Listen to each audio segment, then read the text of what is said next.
지난 4월 총선 당시 김민철 국회의원의 선거사무원으로 활동하다 지역 구민에게 현금 10만 원을 준 혐의로 재판에 넘겨진 안지찬 전 의정부 시의회 의장이 첫 재판에서 혐의를 인정했습니다. 동두천시가 현재 부천에 있는 경기도 일자리 재단을 유치했습니다.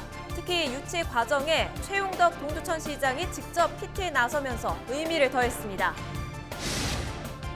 경기도의회가 북부 분원 밑그림 작업에 들어갔습니다. 경기 북부 주민들과 경기 북부 의원들의 왕래가 쉽지 않았기 때문인데요. 해결을 위해 북부 분원 설치에 나섰습니다. 성면은 1급 발암 물질인 만큼 취급 시 각별한 주의가 필요한데요. 공사 현장에서 나온 폐성면을 몰래 땅에 묻거나 허가 없이 운반해 방치한 업체들이 적발됐습니다.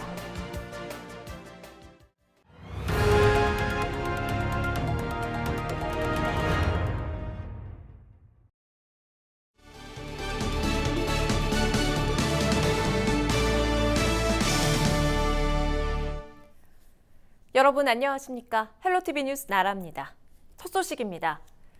지난 4월 총선 당시 김민철 국회의원의 선거 사무원으로 활동하다 지역 구민에게 현금 10만 원을 준 혐의로 재판에 넘겨진 안지찬 전 의정부 시의회 의장이 첫 재판에서 혐의를 인정했습니다. 이지훈 기자입니다. 선거 캠프 관계자가 금품 제공 의혹에 휘말린 건데요. 의정부 선거관리위원회가 사실관계를 조사하고 있습니다. 지난 4월 헬로티비 단독 보도로 알려진 안지찬 전 의정부 시의회 의장의 금품 제공 의혹. 20대로 보이는 남성 4명이 택시에서 나눈 대화가 결정적 증거였습니다. 10만 원 받았다네. 그러니까 알았죠. 맡겼어요. 막 10만 원이 없었는데 어디서? 의장님한테.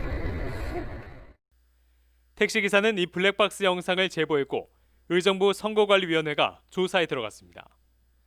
당시 안 전 의장은 돈을 빌려줬다가 받은 것이라며 혐의를 부인했습니다.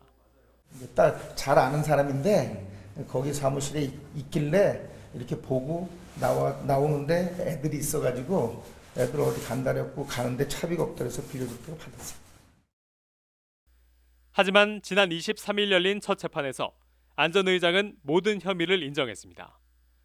안 전 의장은 공소 사실에 대한 입장을 묻는 재판장의 질문에 아들 같은 젊은이에게 용돈을 준 것이었다며 무리를 빚어 송구스럽다고 말했습니다. 공직선거법 제113조와 114조는 선거 후보자는 물론 선거 사무원 등도 선거 기간에는 후보자 또는 그 소속 정당을 위해 일체의 기부 행위를 할 수 없도록 했습니다. 또 선출직 공무원의 경우 선거법 위반으로 벌금 100만 원 이상의 형을 확정받으면 당선이 무효가 됩니다. 안 전 의장은 의장직에서 내려왔지만 시의원 신분은 유지하고 있습니다. 안 전 의장의 다음 재판은 11월 11일에 열릴 예정입니다.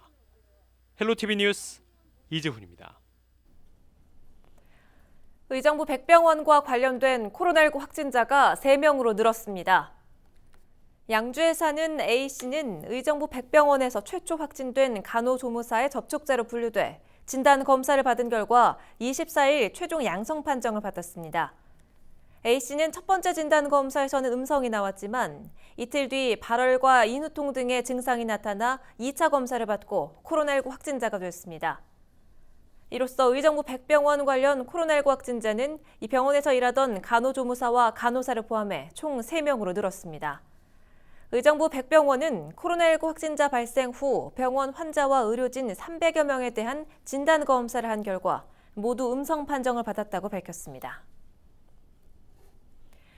경기도가 코로나19 진단 검사를 거부한 사람 14명을 경찰에 고발했습니다. 이들은 사랑제일교회 신도와 광화문 집회 참석자들입니다. 경기도는 이들이 진단 검사를 거부했다는 근거 자료를 확보한 것으로 알려졌으며 다만 고발장이 접수됐다 하더라도 검사를 받았다는 사실이 확인되면 고발을 취하하겠다고 밝혔습니다. 경기도는 지난 3일에도 사랑제일교회 집회자 중 코로나19 진단 검사를 거부한 경기도민 20명을 형사 고발한 바 있습니다. 동두천 생현 송내지구 주민 4만여 명이 축사 악취로 15년째 고통을 호소하고 있는데요. 경기도가 악취 근원으로 지목되는 양주 하페리 축산단지에 폐업 보상금 8억 원을 지원합니다. 지난 2012년부터 지금까지 도비와 시비 등 총 71억 원이 투입돼 축사 14곳이 철거됐고 남은 축사는 단 3곳입니다. 도는 이번 보상으로 축사 한 곳이 철거될 것으로 전망했습니다.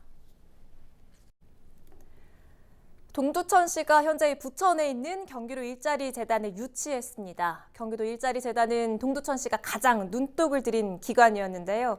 특히 유치 과정에 최용덕 동두천시장이 직접 PT에 나서서 유치의 의미를 더하고 있습니다. 최용덕 동두천시장과 화상으로 연결돼 있습니다. 이야기 나눠보죠. 시장님 안녕하세요. 네, 안녕하세요.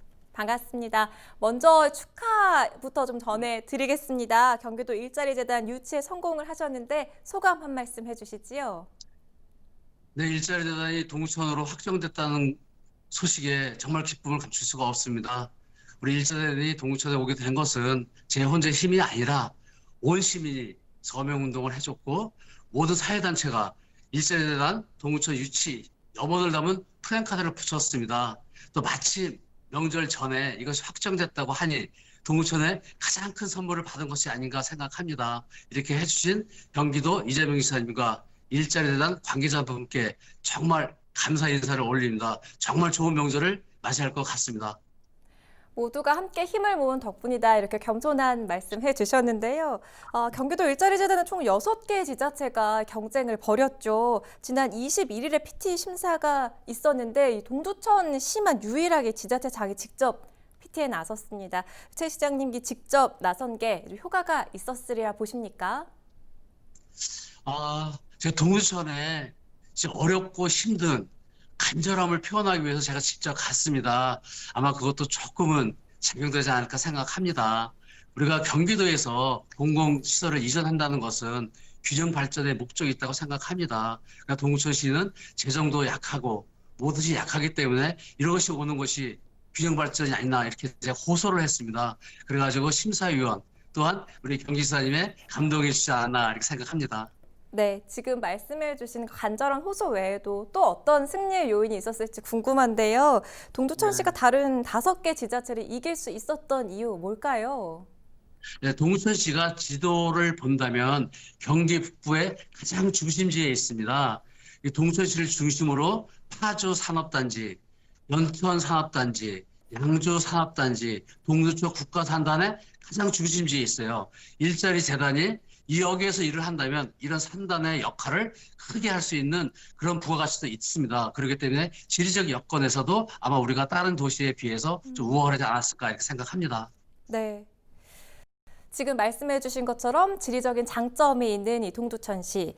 경기도 일자리재단이 들어오게 되면 우리 지역에는 또 어떤 효과들을 좀 기대해 볼 수가 있을까요? 네, 일자리재단이 동두천에 오게 됨으로써 지역 경제에 큰 효과가 있을 거라고 생각합니다. 첫 번째로는 우리 일자리재단이 하는 역할 중에서 우리가 창업교육도 하고 또한 많은 사람들이 일자리에 대한 정보도 제공하고 그렇기 때문에 많은 기대 효과가 생길 거라고 생각하고요. 또한 일자리재단을 통해서 유동인구가 많이 증가할 거라고 생각합니다. 유동인구를 통해서 지역 상권이 활성화가 된다면 동두천시 경제에는 큰 효과가 발생할 거라고 생각합니다. 더 발전하는 동두천시를 기대해 보겠습니다. 다시 한번 기관 유치 축하드립니다.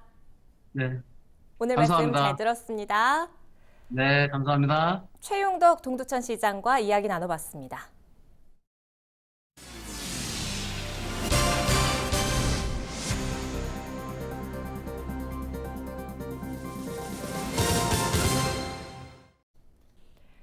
경기 북부 주민들은 이 도의회가 수원에 있다 보니 민원을 제기하기가 쉽지 않습니다. 도의원들도 물리적인 거리 때문에 도정 활동에 어려움을 겪고 있는데요. 경기도의회가 이 같은 문제를 해결하기 위해 북부 분원 설치에 나섰습니다. 김호 기자입니다. 의정부와 양주, 고양시 등 경기 북부 10개 지자체 인구는 352만 명, 전국 3위인 부산보다 많습니다. 이 때문에 의정부에는 북부 도민을 위해 도청과 교육청, 경찰청 등이 북부청사 형태로 설치되어 있습니다. 하지만 민의를 대변하는 도의회는 수원에만 있어 북부 지역 주민과 도의원들과의 소통이 쉽지 않습니다. 저는 벌써 이 북부청사라든지 교육청, 북부청사, 경찰청이 다 의정부에 저 행정체계나 이것을 갖추고 구축되어 있는데 주민과 가장 가까워야 할 경기도 의회가 분원이 없다는 것은 저는 정말 이해를 못하고. 의정 활동을 위해서는 왕복 200km가 넘는 거리를 다녀야 하는 의원들의 고충도 상당합니다. 의정부에서 출발하면 한 2시간 40분 이 정도 소요되는 것 같습니다. 그래서 정말 의정 활동하는 데에 도로에 허비하는 그런 비용들이 너무 크지 않나. 이 같은 문제 해결을 위해 경기도의회 북부분원 설치가 추진되고 있습니다. 도의원과 전문가 등 26명으로 구성된 추진단은 분원 설치의 필요성과 규모, 기대의 효과 등을 분석하는 연구 용역을 실시합니다. 또 분원 설치를 위한 근거를 마련하고 예산 확보를 통해 내년부터 본격적인 설치에 나설 계획입니다. 우선 조례 추진을 좀 해야 될 것 같습니다. 그러면 조례에 의거해서 예산도 좀 마련하고 그 조례에 의거한 공간 마련을 통해서 타당성을 갖게 되고요. 공간이 마련되면 거기를 또 잘 활용할 수 있도록 또 지원 인력까지도 좀 고민하는. 추진단 구성으로 북부분원 설치가 속도를 내면서 지역의 기대감도 높아지고 있습니다. 그동안 남부에 비교해 상대적으로 소외된 북부 지역 민원들도 해결에 동력을 얻게 됐습니다.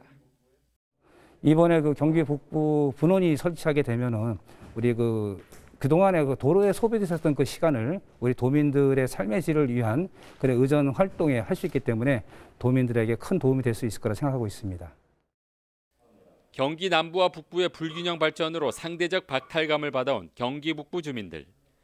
경기도의회 북부분원 설치로 지역균형 발전을 위한 첫걸음을 떼게 됐습니다.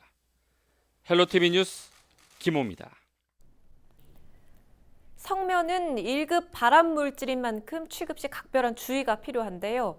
공사 현장에서 나온 폐성면을 몰래 땅에 묻거나 허가 없이 운반해 방치한 업체들이 적발됐습니다.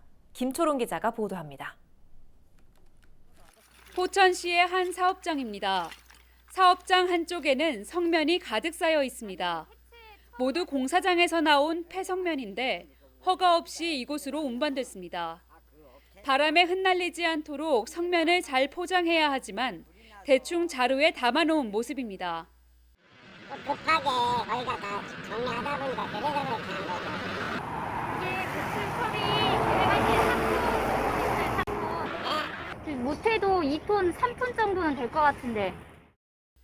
안산시에 있는 또 다른 업체입니다. 이 업체 역시 폐성면을 허가 없이 운반한 뒤 사업장에 보관했습니다.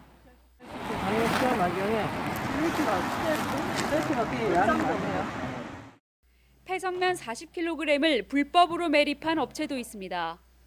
공사장 부지를 파보니 저 안쪽에. 성면 조각이 하나둘 모습을 드러냅니다. 이렇게 불법으로 폐성면을 처리한 업체들이 덜미를 잡혔습니다. 폐성면을 처리하는 업체들이 대부분이 영세하기 때문에 약간의 한 1톤당 처리 비용이 200만 원이 든다고 해요. 근데 그거를 불법으로 처리하면은 한 50에서 70만 원 정도밖에 안 된다고 하니까. 경기도 특별사법경찰단은 적발된 불법 행위 27건을 검찰에 송치할 계획입니다.